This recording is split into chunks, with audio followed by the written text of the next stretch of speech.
Hola hermanos, ¿cómo están? Bienvenidos nuevamente a su programa Apologética. La verdad los hará libre. Muchas gracias hermano Adrián y a todos los hermanos que se han unido a través de esta transmisión en vivo, a través de todas estas páginas hermanas de Facebook y YouTube.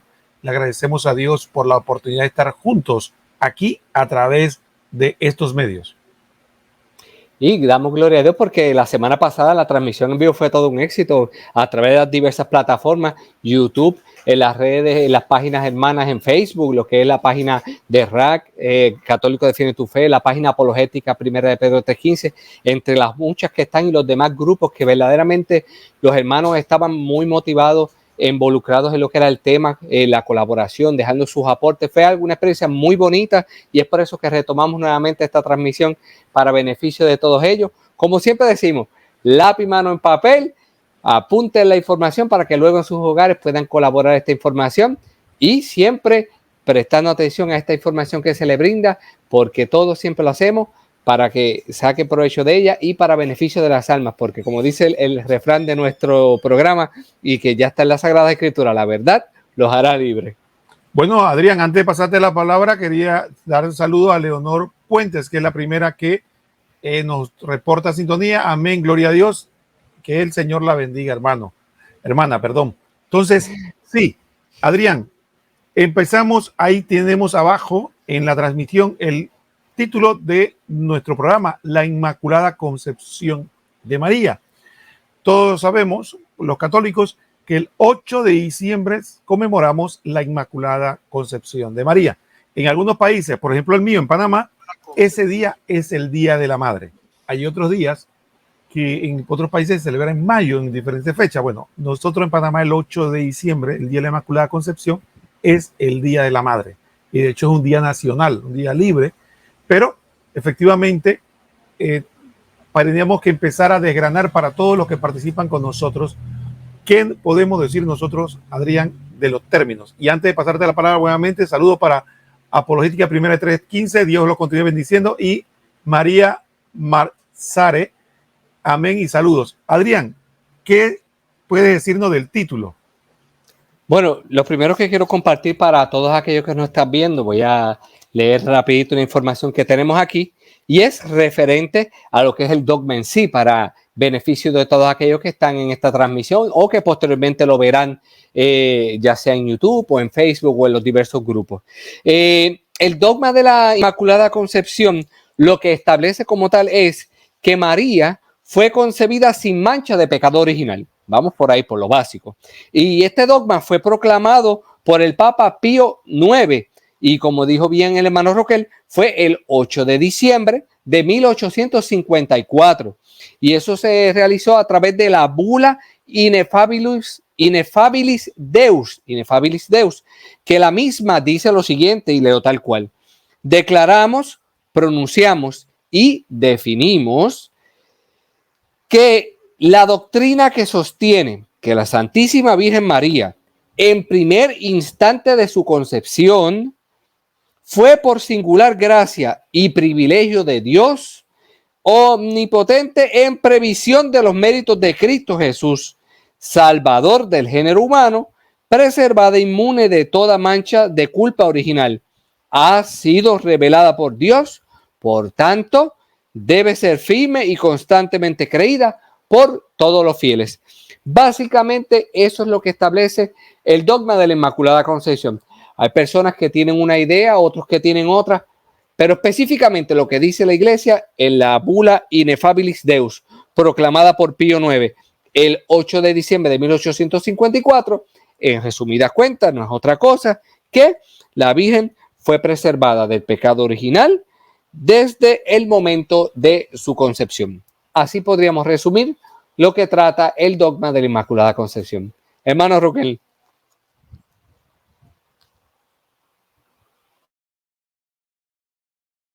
Gracias, Adrián, y vamos a seguir conversando. Fíjense, el título, Inmaculada, quiere decir sin mácula, sin mancha. Concepción se refiere al momento en que se dio. Es decir, recordemos que nosotros sabemos que la concepción se da cuando el óvulo de mamá, el espermatozoide de papá se unen y ahí hay un nuevo ser humano. Dios infunde un alma inmortal y tenemos un nuevo ser humano. Mamá aporta una parte, papá aporta otra y Dios da el alma inmortal. A partir de ahí, y eso es lo importante que tengamos presente porque muchas veces confundimos. Recuerde que la palabra pecado significa no el concepto que nosotros tenemos en nuestras vidas. Generalmente en nuestra vida, cuando hablamos de pecado, hablamos de algo que hemos cometido y voluntariamente. Entonces, significa para nosotros la ruptura parcial o total de nuestra relación con Dios por una conversión hacia las criaturas, algo que hemos hecho mal. Eso le llamamos nosotros pecado. En el sentido que se habla del pecado original, no se está hablando de un pecado cometido, sino contraído.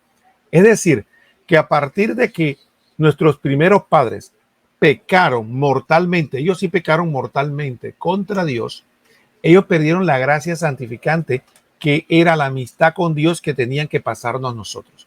Entonces nosotros, todos los seres humanos, a partir de ahí, nacemos con una ausencia, que es la falta de la gracia de Dios, que estábamos hechos para nacer con esa gracia. Y por lo tanto también el pecado tuvo consecuencias en nosotros, que nacemos con una herida que es la del pecado original, que es lo que llamamos nosotros la concupiscencia, es la herida en la naturaleza. Todo eso es lo que todos los seres humanos, por ley general, tenemos. Entonces, por lo tanto, si observamos el dogma, empezaba Adrián muy bien leyendo, nos dice que la Beatísima Virgen María fue preservada inmune de toda mancha de culpa original en el primer instante de su concepción. ¿Qué significa? Dicho de manera positiva, eso significa que la Virgen María, a partir del primer momento de su existencia, cuando Dios le infunde el alma inmortal, nunca tuvo ausencia de gracia. Estuvo unida a Dios, estuvo llena de Dios desde el primer momento que su alma se une a su cuerpo y empieza a existir como ser humano. En ningún momento estuvo, pero el dogma hace dos aclaraciones antes de pasarle la palabra a Adrián, porque eso va a permitirnos explicar otros aspectos. El segundo aspecto es que es tanto ley general que el dogma resalta que es por singular gracia y privilegio. Singular, porque es algo muy particular, es para ella. Privilegio, porque gracia, porque es un regalo. Y privilegio, porque no se lo merecía. Y ahí vamos a derrumbar unos mitos. La gente piensa o enseña o cree que nosotros decimos que la Virgen María, prácticamente eso fue porque ella quiso o lo tomó, o que es una semidiosa. Sin embargo, el dogma dice que ella, por una singularidad de Dios, por una benevolencia de Dios, por un regalo de su amor y por un privilegio, entonces ella recibe este don de parte de Dios. Entonces, ¿por qué lo hace? Dice el dogma, no por los méritos de María, no por los méritos de la humanidad, no por la misión que va a hacer, sino por los méritos de Cristo. Entonces, igual que nosotros, la Virgen María recibió por gracia absoluta y totalmente inmerecida un regalo de nuestro Señor Jesucristo que se ganó en la cruz. Eso también lo enseña la iglesia. Y el otro aspecto que también decimos nosotros, que lo hace por los méritos de Jesucristo, ¿ve? Y que esta enseñanza que hemos dicho es la que formalmente se enseña. Entonces, en resumen, la Inmaculada Concepción nos enseña que la Virgen María recibió de manera singular un regalo, una gracia, un privilegio que le dio Dios omnipotente en atención a los méritos de Cristo en el primer momento de su concepción, cuando su alma se une al cuerpo. ¿Y cuál es ese privilegio? Que está llena de gracia, que por lo tanto está unida plenamente a Dios desde el primer momento de su existencia. Creo que con esta explicación en términos generales podríamos aclarar algunas cosas. Y antes de pasarte la palabra, queremos volverle a dar un saludo a Nicolás Martínez. Jesús es mi Señor, María es la madre de mi Señor Jesús y María, madre mía también. Muchas gracias, Nicolás, que Dios te bendiga y gracias por estar con nosotros. Adrián. Pues sí, así mismito, hermano Roquel. Y qué cosa, ¿verdad? Que muchas veces, como comentábamos en un principio, a veces cuando se habla del término Inmaculada Concepción, pues las personas pueden pensar, ¿verdad? Hay personas que dicen que se piensan que cuando se habla de que María fue lo de la Inmaculada Concepción, pues piensan que es que tenía que ver cuando Cristo fue concebido en el vientre de María. Y no, aquí hemos aclarado ya lo que es como tal, lo que dice el dogma oficial de la Iglesia con referencia a la Inmaculada Concepción. Sabemos que es un hecho que Dios nos creó con diferentes maneras de ser a cada uno y también nos llama a un diferente ministerio o servicio a Él y a nuestro prójimo. En este caso, la Santísima Virgen María fue creada ex profeso, o sea, y solo ella, para ser la progenitora del Hijo de Dios, con todas las consecuencias que esto traería. Entonces, una de las maravillosas y principales consecuencias es que la veneremos en este tema y esto nos ayudará a poder comprender, por ejemplo, si la misma palabra de Dios nos dice que Cristo no cometió pecado, que Cristo fue el sacrificio perfecto, la sangre y la carne que toma Cristo la toma de María. En consecuencia, si hay un pecado original que la humanidad está arrastrando, la sangre que Cristo está tomando no puede ser una sangre manchada.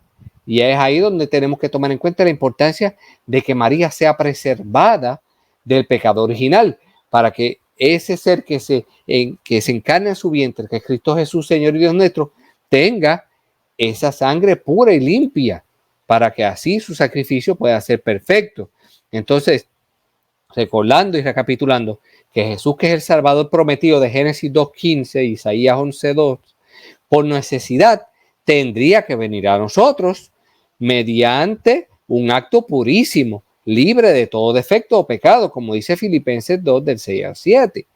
Entonces, para que esto fuera así, tendría que nacer en una mujer totalmente pura desde el punto de vista sobrenatural y moral.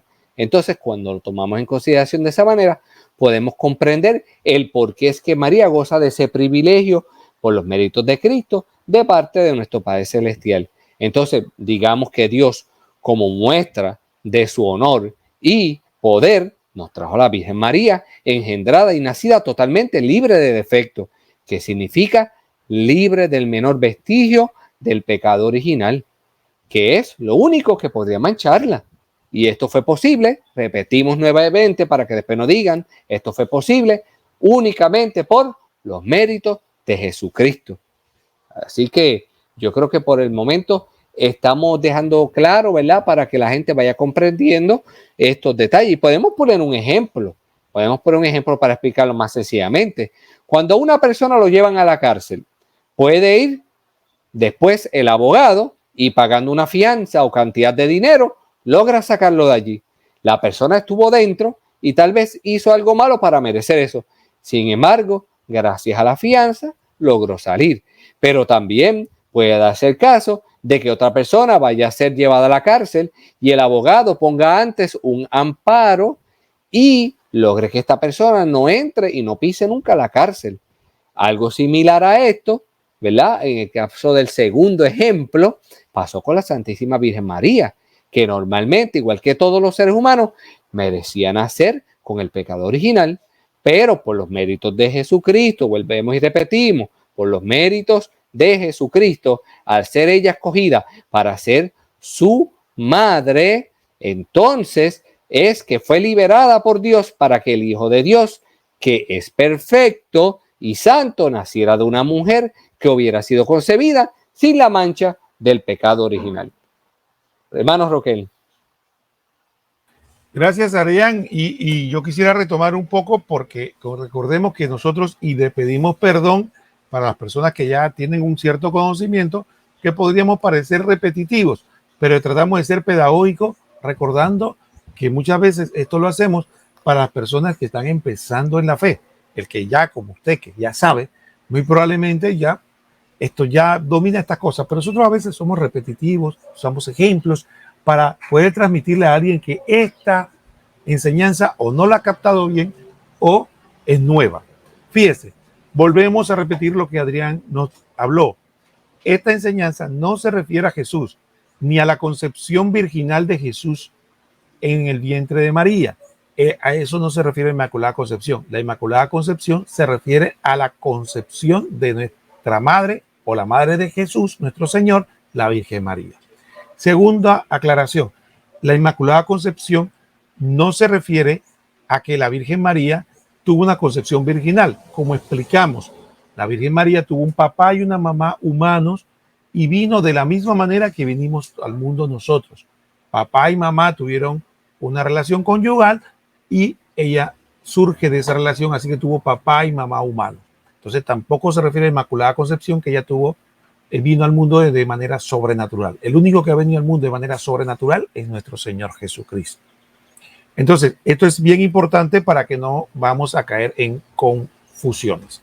El otro aspecto que muy bien Adrián nos presenta está en el hecho de que efectivamente algunas personas les gusta, ¿no? Algunas personas, por ejemplo, dicen o enseñan de que nosotros, diciendo esto, estamos diciendo que Jesucristo no es nuestro Salvador de toda la raza humana. Entonces, por lo tanto, ¿por qué? Porque la Virgen no requería salvación. Entonces, Adrián lo explicó muy bien con un ejemplo. Lo que la redención de Cristo es para toda la humanidad y para el universo entero. Todo el universo, incluyendo todo lo creado, requería la redención. Por eso que Dios envió a su único hijo para que muriera por todos nosotros. El concepto es que muy bien Adrián nos explica, es que estamos acostumbrados, igual que cuando hablamos de pecado, de algo cometido, no entendemos solo la redención curativa, la redimición cuando yo ya caí en el pecado y entonces soy rescatado de ese pecado. Sin embargo, como muy bien dice Adrián, existe la clara enseñanza de que puede haber o hay de hecho una redención preventiva, que de alguna manera nosotros la experimentamos y voy a explicarlo por qué. Adrián lo explicó de alguna manera cuando dijo, hombre, una persona, a mí me gusta poner el ejemplo diferente de un hoyo, ¿no? Adrián va caminando por el bosque y hay una trampa, un hoyo que no se ha dado cuenta y él cae ahí y me llama a mí, Roquel, yo voy, oye, ¿qué le pasó, hermano? Le tiro una cuerda, lo saco, yo lo rescaté, sí, lo salvé, pero ya Adrián quedó golpeado, magullado porque se cayó en el hueco. Así que lo rescaté, pero no completamente. Pero imaginémonos el otro escenario, que yo antes que Adrián caiga le aviso. Entonces puede decir que lo salvé. Sí, claro que lo salvé. Lo libré de caerse en el hueco y no le pasó nada. Entonces eso sería una salvación preventiva, que es lo que hizo Jesús. En los dos casos son salvación, pero una es curativa y la otra es preventiva. En los dos casos se usaron la virtud y los méritos de Cristo para salvarse. Esta que nadie se puede, sigue siendo real lo que dice San Pablo, que nadie se puede vanagloriar frente a Dios de que se ganó la salvación o que lo hizo por méritos propios. Nadie, ni siquiera la Virgen María. Esto lo debemos tener muy claro, porque la doctrina católica es clara al respecto. Entonces, por lo tanto, cuando decimos esto, tenemos claro que la universalidad del pecado y la necesidad de la salvación es universal. Y no podemos decir nosotros que con esta enseñanza estamos diciendo que la Virgen María no requería ni de la salvación, ni que no se salvó por los méritos de Cristo.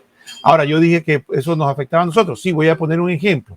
Nosotros también recibimos la gracia preventiva, porque recordemos que cuando después que nosotros nos convertimos, si nosotros nos mantenemos en estado de gracia, oramos, vamos a practicar la virtud y los sacramentos, ¿qué va a pasar con nosotros? Dios por su gracia nos va a librar de muchos pecados que sin su gracia cometimos. Así que Dios nos previene, nos libra de pecados que habíamos cometido. Recuerdo que un ejemplo típico de esto es Santa Teresita del Niño Jesús, una de las santas más puras que ha tenido la iglesia. Desde muy niña tuvo una relación muy profunda con Cristo y sin embargo ella escribe en su libro que ella le daba gracia a su Señor. ¿Quién sabe de cuántos pecados su Señor la libró? Que si no hubiera sido por Jesucristo, ella hubiera caído en pecados muy graves o casi peores que lo que el mundo ofrece. O sea, ella tuvo una conciencia clara de que si ella llegó a esa santidad y no fue por fuerzas propias, sino por la gracia preventiva de Cristo. Adrián. Así mismo es, hermano Roquel. Y qué bueno que podemos dar estos ejemplos para que los hermanos que están viendo la transmisión puedan entender de manera sencilla, como dice mi director espiritual, Padre Yuyin, que le envío saludos, en arroz y habichuela, como decimos acá. Y es importante que puedan entender esto porque muchas veces esto puede causar conflictos cuando no se entiende claramente algo tan sencillo como lo que explica la iglesia. Me gustaría compartir algo referente a este tema, ¿verdad? Ahora vamos a entrar en aspecto bíblico. Y es que en el texto bíblico de Lucas, capítulo 1, versículo 28, vemos que a María se le hace referencia con la palabra griega que dice que haritomene. Y esa palabra significa agraciadísima, o como la tradujo, no sé si fue San Ireneo, se me olvidó el nombre ahí mismo. En la traducción en latín pusieron gracia plena, que significa la llena de gracia. Entonces, esta palabra, ¿verdad? Que viene de una palabra hebrea como kedesh, o piadoso, o santo, en alguno de sus superlativos, o grado máximo, pues en el texto latino, vuelvo y repito, le pusieron, que es donde se traduce la Biblia por primera vez en el Nuevo Testamento, se le pone gracia plena, o sea, la llena de gracia. ¿A dónde queremos llevar con esta palabra a la que se hace referencia a la Virgen María? Pues en Lucas 1:28 sabemos que llega el ángel hasta donde ella y le dice: alégrate, llena de gracia, el Señor está contigo. Entonces, traducido literalmente, podemos decir que le está diciendo a ella plenitud de gracia. O sea, en el Ave María, en español, se le dice llena eres de gracia.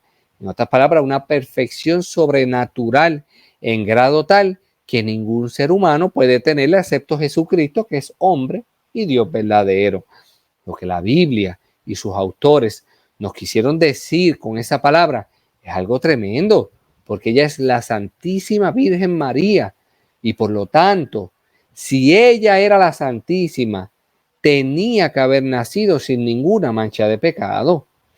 Otro ejemplo lo podríamos tomar del libro de los Jueces, capítulo 6, versículo 12, que dice lo siguiente, escriban Jueces 6:12, y el ángel de Yahvé se le apareció y le dijo: Shalom, Lak, Ibor, Heyahil, el texto hebreo que significa súper valientísimo, y el personaje mencionado, llamándose Gedeón, el ángel enviado por Dios, le llama valiente en grado máximo. Así igual en Lucas 1:28, el ángel enviado por Dios le dice a María así: poseedora de gracia en grado máximo, tanto en cantidad como en calidad, y una de ellas sería el nacer inmaculada.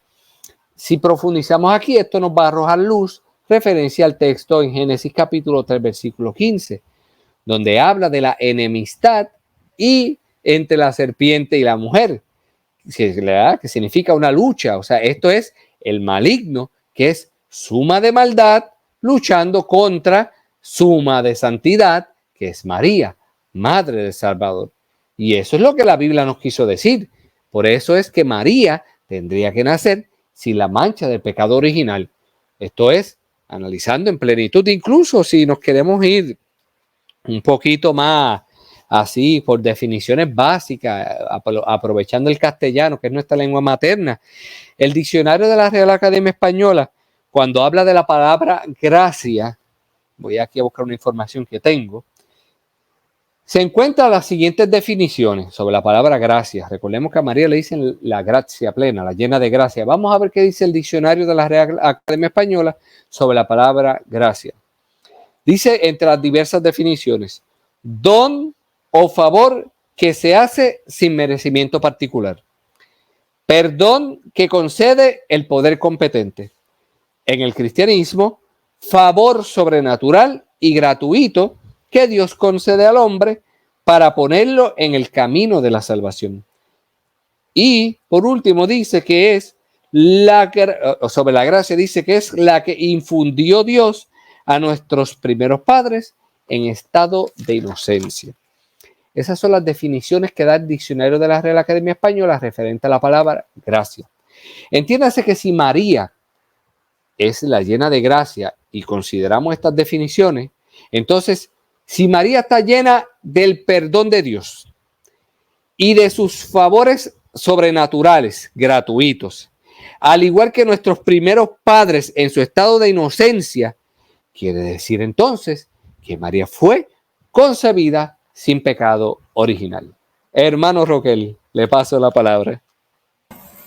Gracias, hermano, y gracias por compartir todas estas enseñanzas. Yo quisiera compartirle algunas cosas a nuestros hermanos Radio Escucha antes de pasar, porque todavía no hemos entrado a los textos que nos hablan de manera positiva, pero quisimos empezar aclarando algunas objeciones. Mire, algunas personas dicen que la Inmaculada Concepción o la enseñanza que hablamos de hablar de la Virgen María contradice algunos textos bíblicos. Por ejemplo, algunos dicen, no, lo que pasa es que ustedes están diciendo que Jesucristo no es el Salvador de la Virgen, o Dios no salvó a la Virgen, pero ella lo reconoce. Cuando en Lucas 1:47 dice, alaba mi alma la grandeza del Señor y mi espíritu se alegra en Dios mi Salvador. Entonces, esta objeción parte de una premisa equivocada, precisamente lo que hemos estado hablando. La Iglesia jamás ha enseñado que la Virgen María no ha sido redimida y que tampoco la Iglesia ha enseñado que alguien haya recibido la salvación si no fuera por Jesucristo. La Biblia es clara de decir que no hay ningún otro nombre por el cual podamos salvar.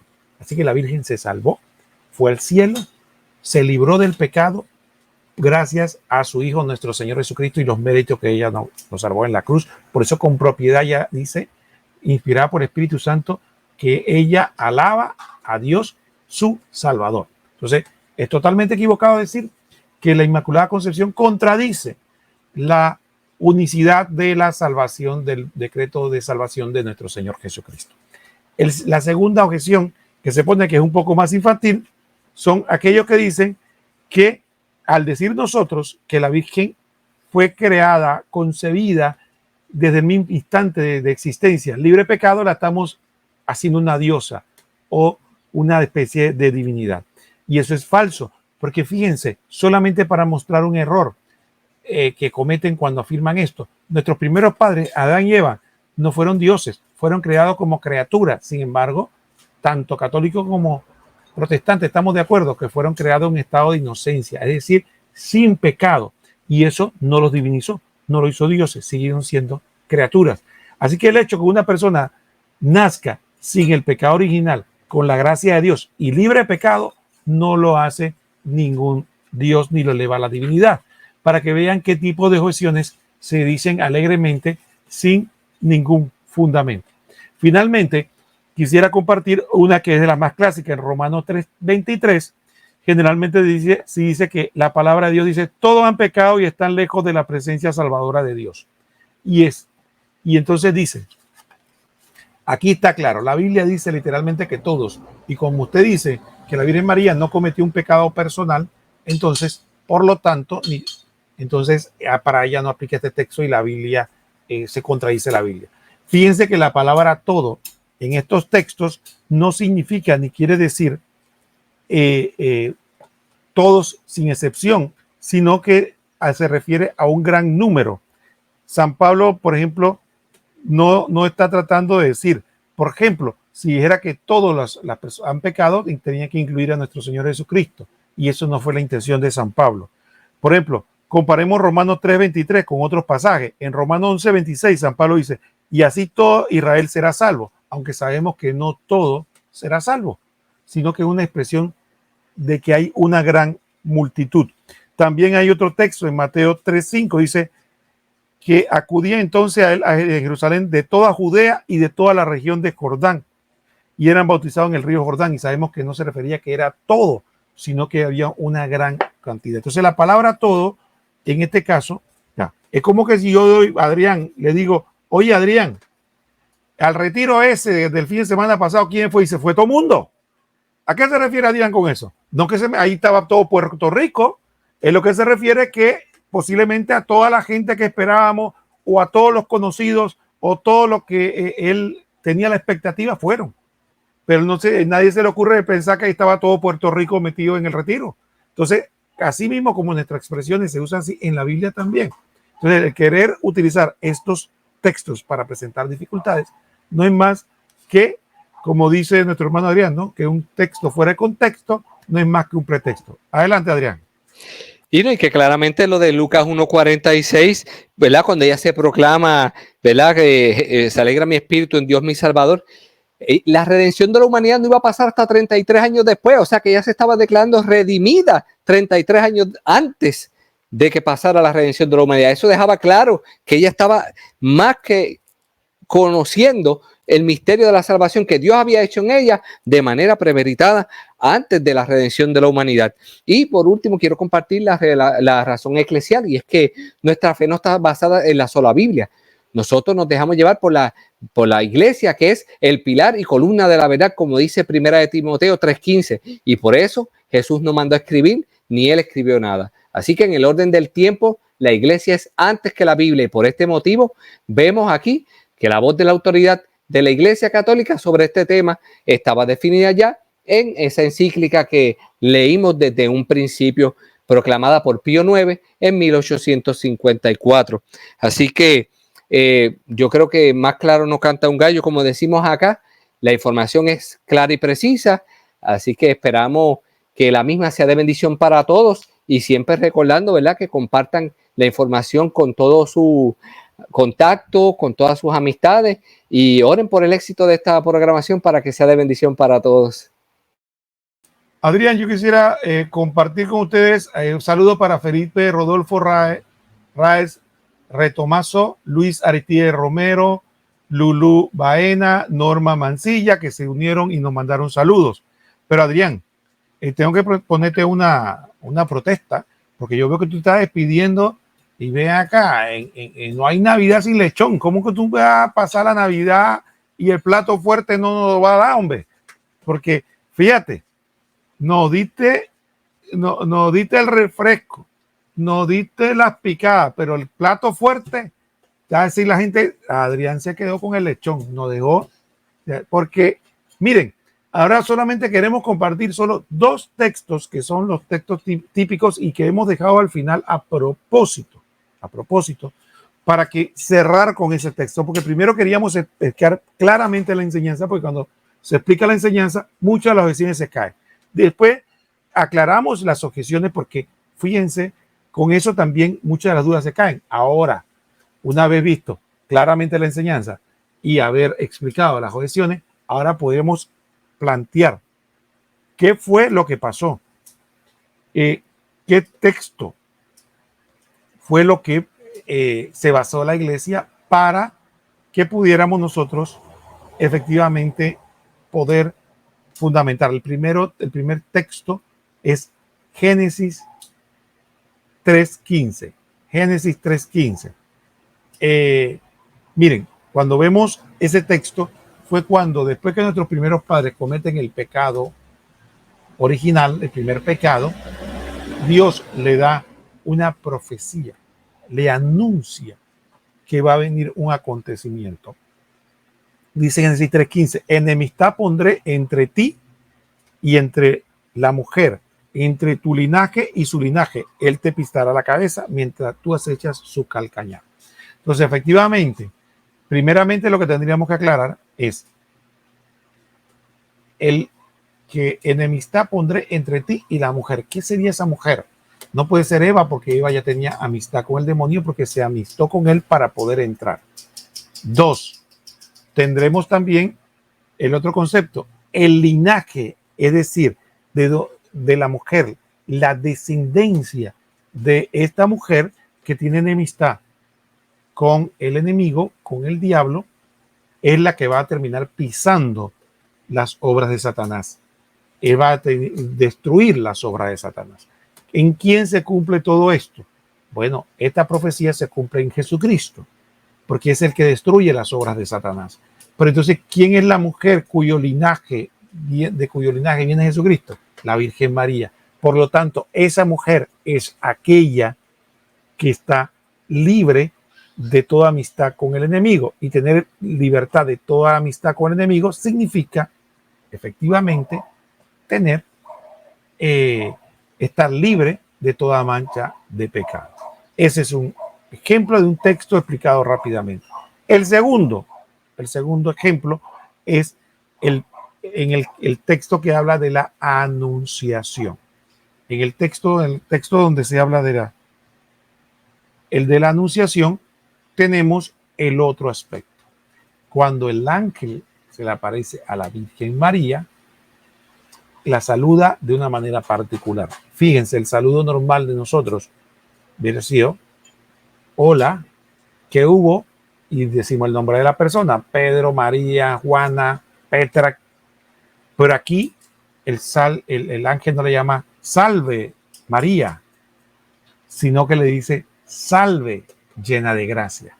Este es un concepto interesante, porque no le llamó con un nombre propio, sino que le llamó con un atributo, que es lo que Adrián nos explicó al principio del programa, con una palabra que en griego se utiliza, que es charitomene, que después se traduce como gracia plena.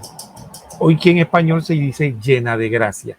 ¿Qué significa este texto? Significa que efectivamente el ángel le llama como aquella que estuvo, está y estará llena de gracia. En este sentido, la gracia significa esa unión plena con Dios que obviamente impide que se tenga cualquier relación con el pecado y con el mal. ¿Por qué? Porque efectivamente esta relación purísima era necesaria, porque si nos podemos analizar, estamos hablando que se iba a encarnar la segunda persona de la Santísima Trinidad, el Todo Santo, el Santo Santísimo, Dios eterno, en cuerpo, sangre, alma y divinidad, dentro del seno de la Virgen María.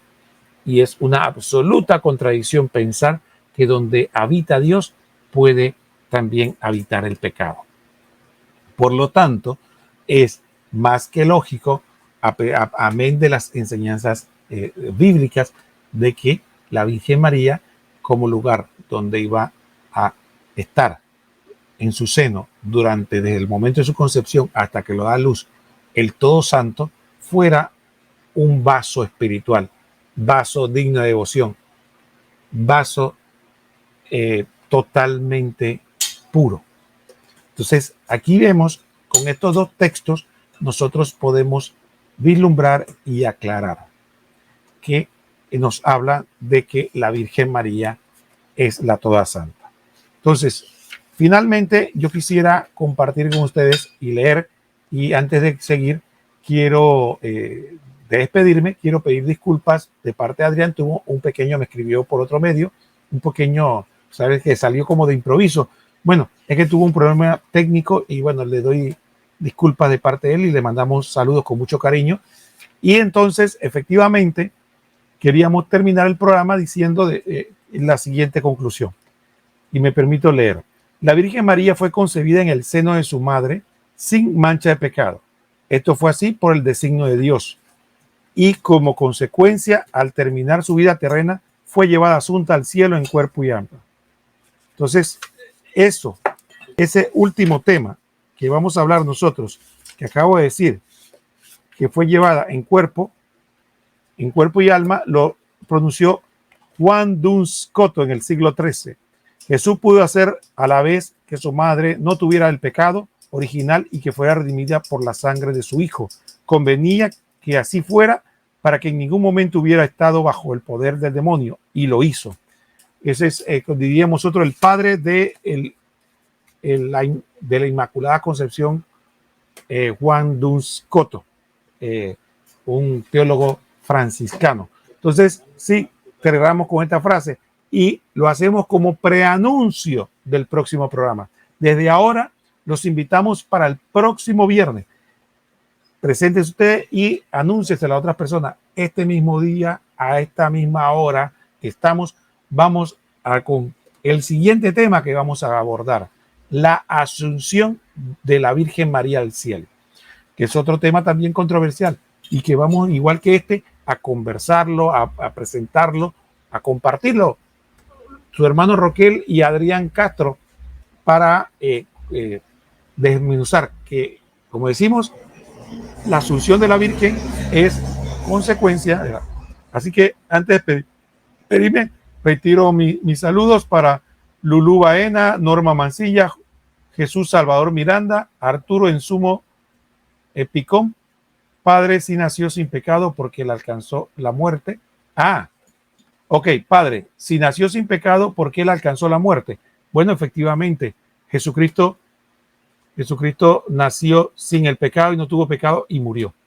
Así que efectivamente aquí tenemos una explicación y la Iglesia todavía no definió si la Virgen María al final de su vida terrena, la Virgen María murió o no murió.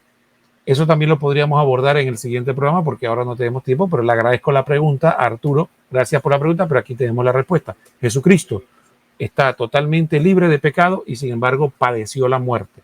El alma se separó del cuerpo y quedó el cuerpo inerme. El alma se fue a los infiernos. Entonces, ahí vemos un ejemplo. Así que, bueno, hermanos, muchísimas gracias por haber estado con nosotros aquí en su programa de apologética. La verdad los hará libre con el tema de la Inmaculada Concepción de la Virgen María. Me despido en nombre de Adrián y su servidor Roquel Cárdenas. Que el Señor los bendiga a todos. Hasta pronto.